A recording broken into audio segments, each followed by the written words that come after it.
Bonjour à tous, dernier jeudi du mois, 9h15, bienvenue dans le 18e Morning Web Shop. C'est la rentrée, rien ne change, mon ami du petit déjeuner Bertrand est là. Salut Xavier, bonjour à tous. Alors je dis rien ne change, c'est pas tout à fait vrai Bertrand, parce que tout le monde aura remarqué notre nouveau studio. Ouais, nouveau décor, la rentrée donc tout a changé, nouveau studio, nouveau décor et je pense que… C'est la classe, moi j'aime beaucoup. Le résultat est là, c'est super sympa.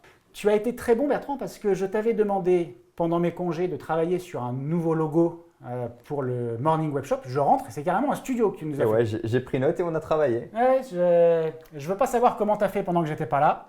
Je garde mes secrets Xavier. Ça reste notre secret à nous, je veux pas savoir. Bertrand, de quoi parle-t-on ce mois-ci? Eh bien écoute, aujourd'hui je vais vous parler d'affichage dynamique. Est-ce que tu sais ce que c'est? C'est des solutions qui sont distribuées par le webshop, mais je ne suis pas spécialiste de la question, je veux bien que tu m'en dises plus. Ok, je vais t'en dire un petit peu plus. Alors déjà, est-ce que tu as déjà été dans une gare? J'ai été dans une gare, Bertrand. Ok. Dans un fast-food? Je pense que oui. Oui, Bertrand, tout à fait, j'ai déjà été dans un fast-food. Ok, tu as déjà été à la banque également? Oui. Ok, pour déposer tes gros chèques, hein. Ok, donc tu es forcément déjà passé devant une solution d'affichage dynamique. Tu vois les bornes des fois avec les commandes en attente? Ça, typiquement, c'est de l'affichage dynamique. C'est de l'affichage dynamique, okay. D'accord. Est-ce que tu as une idée de comment ça fonctionne? Alors, spontanément, comme ça, je te dirais que c'est très simple. C'est une clé USB que tu mets derrière et qui affiche en boucle le contenu. Ok, alors oui, tu peux, j'ai envie de te dire, tu peux diffuser du contenu avec une clé USB, même avec un Raspberry, des choses comme ça, je sais que ça te parle. Mais c'est bien dans la limite de grand max de 3 écrans. Pourquoi? Déjà, c'est compliqué de voir si tous les écrans sont allumés en même temps. Il va falloir que tu te déplaces sur chaque écran, voir s'ils sont allumés et si le contenu que tu souhaites diffuser est bien. Et en plus que ce soit un contenu homogène. Il ne faut pas que tu souhaites diffuser un élément sur un écran, un autre élément sur un autre écran et un autre élément sur un écran. Passer 3 écrans, bon, à la limite c'est gérable. Tu as plusieurs sites, tu passes à 4, 5, 6 écrans sur différents bâtiments. Tu te vois toute la journée aller dans le bureau, manager tes écrans, regarder si ta clé USB allumée, ta télé bien allumée? Moi, je me vois pas faire ça, mais je peux avoir un collaborateur qui est chargé de ça. Ouais, mais tu te doutes bien qu'aujourd'hui, c'est compliqué. C'est compliqué d'avoir quelque chose, quelqu'un à mettre en avant juste pour ça. Très faible valeur ajoutée à l'activité d'aller mettre à jour la clé USB, je te l'accorde. C'est ça. C'est pour ça qu'en fait, on préconise passer 2-3 écrans, d'avoir une solution d'affichage dynamique. Et nous, on en a une aujourd'hui à proposer. D'accord. Qui va être l'éditeur s'appelle Telelogos. Est-ce que tu connais un peu cet éditeur? Alors, je connais le nom, mais je ne saurais pas t'en dire plus comme ça. Eh bien, en fait, c'est l'éditeur d'affichage dynamique que nous, on propose aujourd'hui. Et sa solution, c'est Media for Display. D'accord. Alors, pourquoi on a choisi Telelogos et sa solution Media for Display? Tout simplement parce que c'est un acteur local. En fait, Telelogos est basé à Angers. Donc, nous qui sommes à Nantes, on est juste à côté pour travailler avec eux.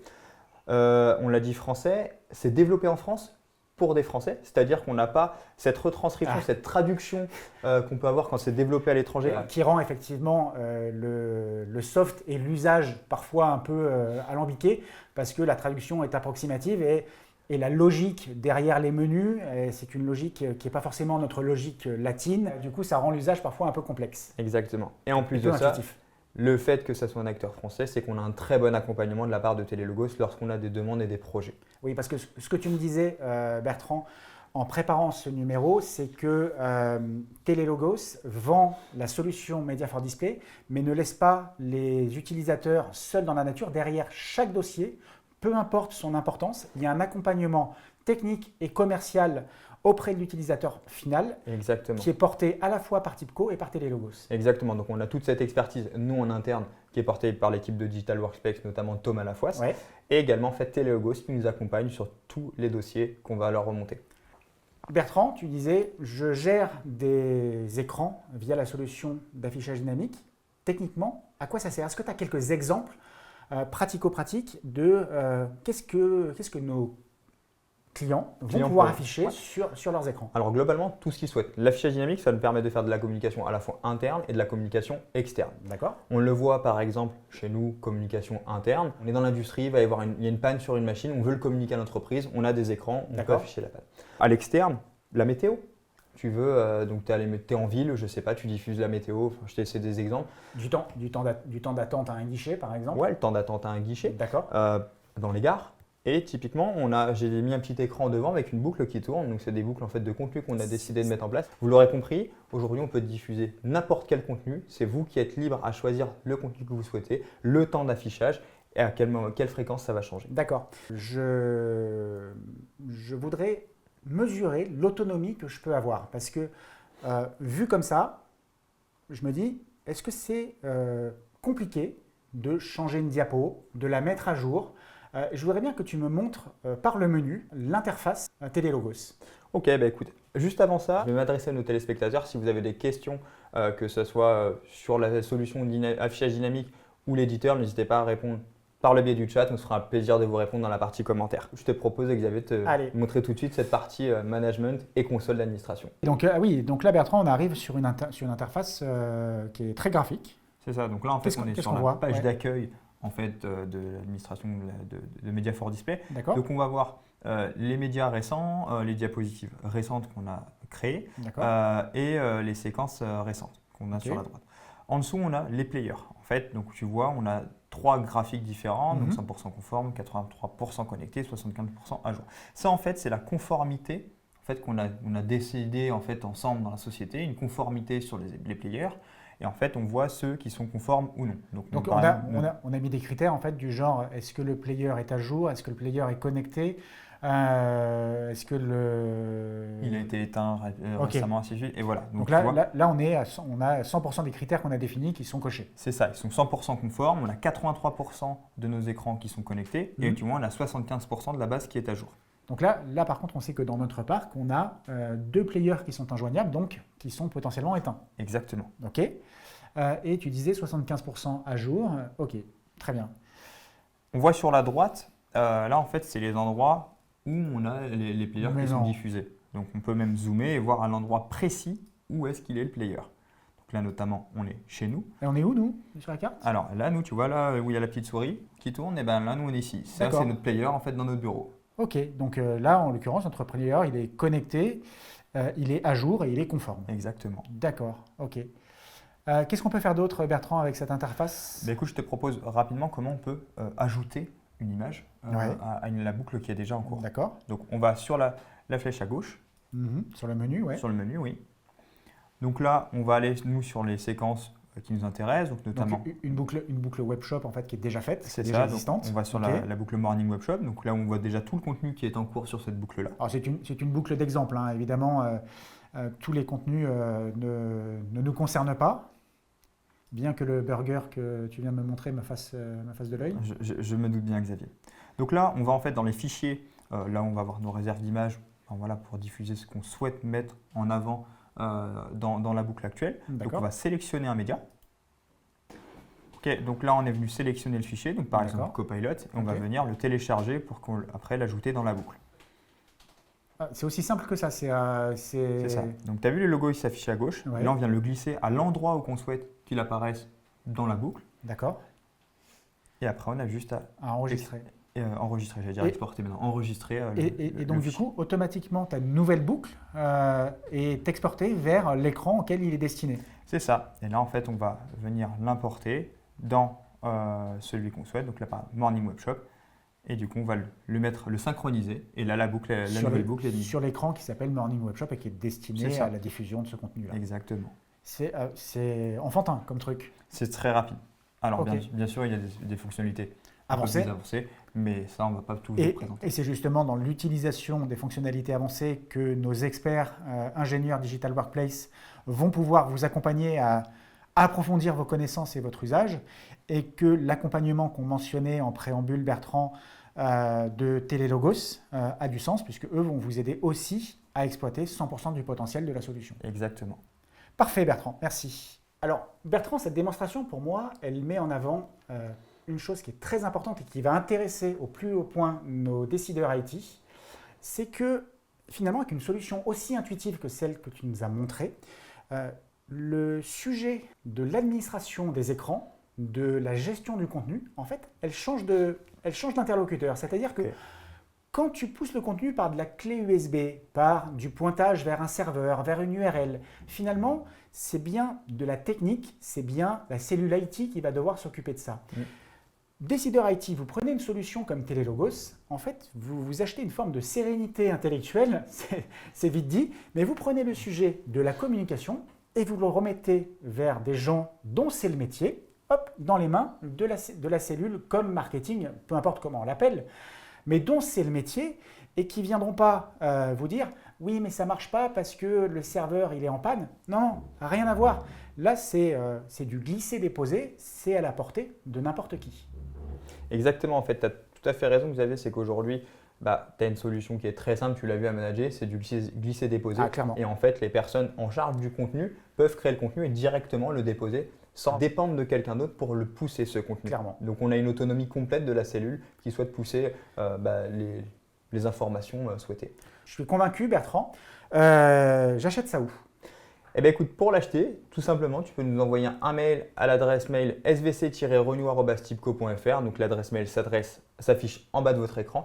Et vous aurez comme interlocuteur donc l'équipe Soft qui s'appelle Loïc Rouxel ou Hugo Geoffroy chez nous qui sont en charge des ventes de licences. On ne le retrouve pas encore, je dis bien encore parce qu'il y a des nouveautés qui vont arriver dans les prochains mois. On ne le retrouve pas encore sur le webshop. Et donc du coup, la souscription se fait par la base de l'adresse mail que tu as donnée. On la redonne, svc-renew@tipco.fr. Ok. Bertrand, une licence, je couvre toute mon entreprise? C'est une très bonne question, Xavier. C'est vrai que je n'ai pas abordé le sujet, mais non. Il va falloir une licence par player. Donc, ce que j'appelle par player, ça va être par écran. D'accord. Donc, si on a 10 écrans et qu'on veut pousser du contenu sur 10 écrans, il va nous falloir 10 licences. Ah, ça peut chiffrer vite. Après, tout est une question de prix. C'est quoi l'ordre d'idée, Bertrand, pour une licence? Alors, l'ordre d'idée, aujourd'hui, on a un prix à 550 € en fait sur prix de vente. D'accord. Donc, pour un écran. Attention, on est sur du prix dégressif. Donc, c'est-à-dire que plus on va avoir de licences, plus on va avoir un prix qui va réduire. D'accord. Là, le prix de la licence, c'est pour la licence si elle est hébergée chez vous. Donc, vous avez l'infrastructure pour. Tipco se propose également le choix de pouvoir héberger pour vous, donc avec un tarif de location. Donc, ce sera de la location derrière de licence. D'accord, ok, très bien. Donc voilà, donc pour tout projet, il ne faudra pas hésiter à nous contacter. On verra un peu plus dans les détails si vous souhaitez héberger ou si on vous accompagne dans ce domaine. Tu as parlé du prix unitaire, Bertrand, et d'ailleurs, chers amis, chers clients, si vous souhaitez rentrer dans l'univers de l'affichage dynamique, Telelogos nous a octroyé un code promo qui s'affiche en bas de votre écran et qui vous permet, pour vous, nouveaux clients, de bénéficier d'un rabais. Et sur 550 €, ça commence à faire un rabais de 75 €, limité à 6 licences par nouveau client, oui, et ce jusqu'au 31 décembre. Ok, donc c'est pas négligeable parce que non. ça fait quasiment une licence gratuite sur 6. C'est ça, exactement. Ouais, donc hyper intéressant. Quelque chose à ajouter? Ouais, aujourd'hui, on a présenté la solution Media for Display, qui est la solution d'affichage dynamique de Telelogos, mais ils ne font pas que ça. Ils font d'autres solutions. Donc on va avoir Meeting for Display, qui va être la solution en fait, de réservation de salle de réunion. Ah oui, ouais. Donc qu'on a également chez nous. Donc c'est une petite tablette où on va voir avec un écran coloré rouge quand c'est pris, vert quand c'est disponible. Moi ça fait des lumières, ça me plaît. Ça. Ouais, c'est ça. C'est quelque chose qui est très visuel. Donc on peut réserver ça par Outlook, avoir l'agenda de toutes les salles. On a la solution Channel également de Telelogos, qui est en fait la solution qui permet de diffuser du contenu sur les différents utilisateurs. Non, tu vois, quand on verrouille notre poste, on a le petit message éco-responsable qui arrive, pensez à éteindre vos écrans avant de partir. Donc voilà. Ça c'est Channel. Ça c'est Channel qui diffuse ça. On peut avoir également un petit pop-up qui arrive sur l'écran en disant voilà, tel logiciel est en cours de réparation. Enfin voilà, ça permet de diffuser du contenu. Pas la peine d'appeler le support. Vous êtes 5800, c'est pas la peine de passer 5800 appels pour nous dire que l'applicatif machin il est en panne. Exactement, le support on est sur le coup. Un petit pop-up et en fait il y a quelque chose qui remonte. Et derrière, on va avoir la solution Cloud qui va être le MDM en fait de Telelogos. Français, ouais, bien précisé français, qui vient concurrencer Intune et Knox. D'accord, ok, c'est très bien Bertrand. Vous l'aurez compris, on est, nous, chez Tipco, clients Telelogos. On a Media for Display, Meeting for Display, Channel. Je sais pas, il faudra poser la question à Laurent si on bascule sur Clyde, je ne sais pas. Mais c'est vrai que pour l'instant, on est quasiment équipé du sol au plafond. Ok. Bertrand, je te propose qu'on conclue ce numéro, mais avant de conclure, j'ai un petit cadeau pour toi. Ok, ça me fait plaisir. Bertrand, je t'ai ramené ceci. Moins plaisir du coup. Mais... Et je sais que tu n'es pas navigateur, je vais te faire l'article. Ouais, je suis prêt à couler, c'est ça? On se retrouvera le mois prochain au Sable d'Olonne parce que nous organisons avec Tipco et dans le cadre du Vendée Globe, une animation commerciale à destination de vous, chers amis clients. On vous reçoit au Sable d'Olonne pour profiter de l'ambiance des pontons, pour venir nous rencontrer nos partenaires constructeurs.